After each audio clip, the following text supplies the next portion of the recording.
Hello friends, मेरे story channel पर आप सबका स्वागत है। आज की हमारी कहानी है अपमान। बात कुछ महीने पहले की है। बाहर से कुछ सामान लाना था। मैं घर से बाहर निकली।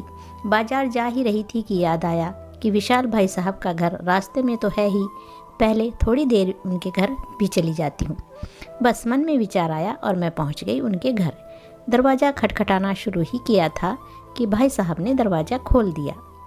मुझे देख बड़े खुश हुए और मैंने भी मिठाई का डब्बा उनको दिया और उनके गेस्ट रूम में जा बैठी। जिस वक्त घर में मैं बैठी थी उसी समय उनकी नौकरानी घर की सफाई कर रही थी। मैं ड्राइंग रूम में बैठी थी। विशाल फ़ोन पर किसी से बात कर रहे थे। उनकी पत्नी चाय बना रही थी। मेरी नज़र सामने वाले कमरे तक गई जहाँ मेड फर्श पर पोछा लगा रही थी। अचानक मेरे कानों में आवाज़ आई, बुढ़िया, अभी ज़मीन पर पोछा लगा है, नीचे पाँव मत उतारना। मैं बार बार यही नहीं करती रहूँगी, तंग आ गई हूँ तुमसे, रोज़ रोज़ घर गंदा कर देती हो। मैंने भाई साहब से पूछा, माँ कमरे में है क्या? गांव से यहीं ले आए हैं क्या? ठीक किया, वहाँ किसके सहारे रहती भला? भाई साहब बोले, हाँ माँ अब यहीं रहती है, हम लोगों के साथ। तो जब तक चाय बन रही है मैं माँ से मिल लेती हूँ। भाई साहब बोले, हाँ हाँ, लेकिन रुकिए, अभी अभी शायद पोछा लगा है, सूख जाए फिर जाइएगा। मैंने बड़ी हैरानी से पूछा, क्यों? गीला है तो नौकरानी दोबारा से लगा देगी और नहीं लगाएगी तो थोड़े से निशान रह जाएंगे फर्श पर, क्या फ़र्क पड़ेगा? भाई साहब थोड़ा हैरान हुए, शायद मेरी बातों को सुनकर। लेकिन मैं भी कहाँ मानने वाली थी, तो वह कुछ बोले उसके पहले मैं कमरे में चली गई। गीले फर्श पर पाँव के खूब निशान बनाती हुई मैं माँ के पास गई। मैंने उनके पाँव छुए और उनसे कहा कि माँ चलिए, आप भी ड्राइंग रूम में वहाँ साथ बैठकर चाय पीते हैं। चाय बन रही है, भाभी रसोई में चाय बना रही है, मैंने इतना ही कहा था। माँ एकदम से घबरा गई। अरे नहीं, अभी फर्श पर पाँव नहीं रखना है, फर्श गीला है ना, मेरे पाँव के निशान पड़ जाएंगे।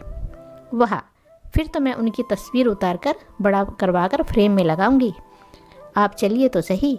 पर माँ बिस्तर से नीचे नहीं उतर रही थी। उन्होंने कहा, तुम चाय पी लो बेटी। तब तक भाई साहब भी माँ के कमरे तक आ गए थे। उन्होंने मुझसे कहा कि माँ सुबह चाय पी चुकी है, आप आइए नेहा। नहीं, मैं माँ के साथ यहीं कमरे में चाय पी लूँगी। चमकते हुए टाइल्स पर मेरे जूते के निशान बयां कर रहे थे, जो मैंने जानबूझकर कुछ बड़े ही निशान छोड़े हैं। वो समझ नहीं पा रहे थे कि आखिर मैंने ऐसा क्यों किया। उन्होंने मुझसे तो कुछ नहीं कहा, लेकिन मेड को उन्होंने आवाज़ दी, कमला जरा इधर आना, इधर नेहा जी के पाँव के निशान पड़ गए हैं, उन्हें साफ़ कर देना। कमला ने पोछा लगाकर साफ़ कर दिया। जैसे ही फर्श की दोबारा सफाई हुई, मैं फिर खड़ी होकर उस पर चल पड़ी। अब दोबारा निशान पड़ गए। तब कमला हैरान थी और साथ में भाई साहब भी। तब तक भाभी भी कमरे में आ चुकी थी। भाभी बोली, दीदी आइए, चाय रखी है, पी लीजिए। बहुत दिनों बाद आप आई, अच्छा लगा, आप आते रहा करिए। मैंने भाभी से कहा कि बुढ़िया के लिए चाय यहीं दे दीजिए। भाभी ने मेरी ओर देखा और फिर चौंक कर भाई साहब की तरफ भी। मैंने कहा कि हैरान मत होइए। वह चुप थे। मैंने कहा, मुझे ऐसा लगता है कि आप लोग माँ को प्यार से बुढ़िया बुलाते हैं। नौकरानी पास ही खड़ी थी सन्न। भाई साहब और भाभी भी वहीं खड़े थे सन्न। भाई साहब बोले, क्या हुआ नेहा, ऐसा क्यों बोल रही है? मैंने कहा, भाई साहब कुछ हुआ नहीं है, मैंने खुद सुना है कि आपकी कमला माँ को बुढ़िया कहकर बुला रही थी। उसने माँ को बिस्तर से उतरने पर धमकाया भी था। यकीनन काम वाली ने माँ को बुढ़िया पहली बार तो नहीं कहा होगा, बल्कि वह कह भी नहीं सकती उन्हें बुढ़िया। उसने सुना होगा बेटे के मुँह से या बहू के मुँह से, बिना सुने तो वह कह ही नहीं सकती थी।